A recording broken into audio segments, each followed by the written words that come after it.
ಒಂದು ದಿನ ಅತಿ ಹಳೆಯ ಕಾಡಿನಲ್ಲಿ ದೇವರು ಪ್ರತ್ಯಕ್ಷರಾದರು. ಅವರು ಪ್ರಾಣಿಗಳ ಬದುಕಿನ ಬಗ್ಗೆ ತಿಳಿಯಲು ಬಯಸಿದ್ದರು. ಪ್ರಾಣಿ ದೇವರನ್ನು ನೋಡುತ್ತಾ ಅಚ್ಚರಿಯಿಂದ ಕೇಳಿತ್ತು, ನೀವು ನನ್ನ ಜೊತೆ ಏಕೆ ಮಾತನಾಡಲು ಬಂದಿದ್ದೀರಿ? ನಾನು ಸರಳ ಜೀವಿ, ಬೇಟೆ ಮಾಡುತ್ತೇನೆ, ತಿನ್ನುತ್ತೇನೆ, ಬದುಕುತ್ತೇನೆ, ನನ್ನಲ್ಲಿ ಏನೂ ವಿಶೇಷವಿಲ್ಲ. ದೇವರು ಸ್ನೇಹಭಾವದಿಂದ ನಗುತ್ತಾ ಪ್ರಾಣಿಗೆ ಉತ್ತರಿಸಿದರು, ನೀವು ಸರಳವಾಗಿದ್ದರೂ ನಿಮ್ಮ ಜೀವನದಲ್ಲಿ ಮಹತ್ವವಿದೆ.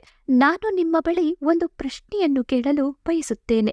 ನೀವು ಹೀಗೆ ಶಾಂತವಾಗಿ ತೃಪ್ತಿಯಾಗಿ ಹೇಗೆ ಇರಬಲ್ಲಿರಿ?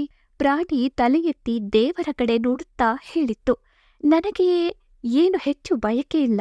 ಪ್ರಕೃತಿಯ ಹಾದಿ ನನಗೆ ಗೊತ್ತಿದೆ. ನಾನು ಬೇಕಾದಷ್ಟನ್ನು ಮಾತ್ರ ತಿನ್ನುತ್ತೇನೆ. ನಾನು ಇರುವುದರಲ್ಲಿ ತೃಪ್ತಿಯಾಗಿದ್ದೇನೆ. ನಾನು ಈ ಭೂಮಿಯ ಭಾಗ ಮಾತ್ರ.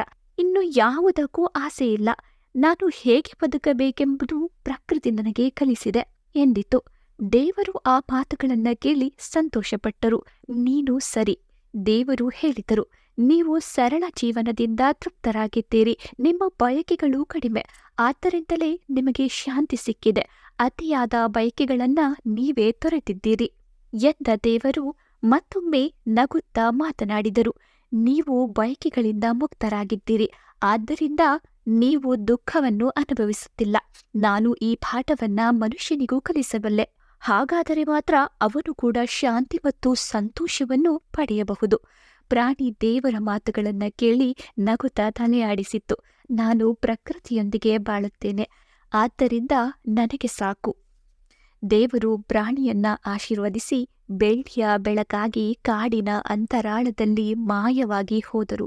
ದೇವರಿಗೆ ಪ್ರಾಣಿಯ ಸರಳ ಜೀವನವೇ ಮಹತ್ವದ ಪಾಠವಾಗಿತ್ತು. ಬಯಕೆಗಳನ್ನ ಕಡಿಮೆ ಮಾಡುವುದು ತೃಪ್ತಿ, ಶಾಂತಿ ಮತ್ತು ಸಂತೋಷದ ಜೀವನಕ್ಕೆ ದಾರಿ